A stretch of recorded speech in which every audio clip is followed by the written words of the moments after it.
Pie mums tagad pieejam arī galdiņi grilēšanai. Portatīvi, viegli saliekam, aizņem maz vietu, varat kaut kur nolikt.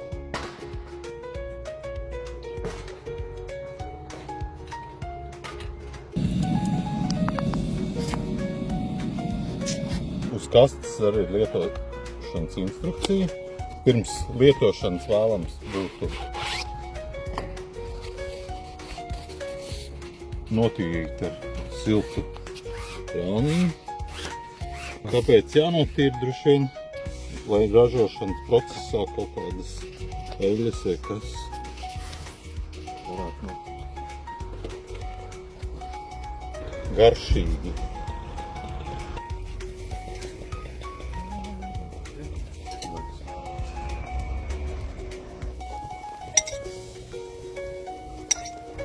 Pusdienas gatavas.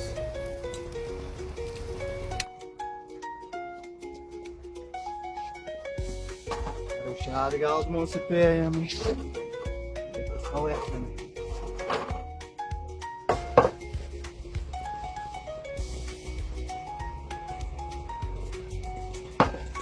Labu apetīti! Ja gribat garšīgi paēst, braucat uz Abeses, pērkat grilu un būs garšīgas pusdienas.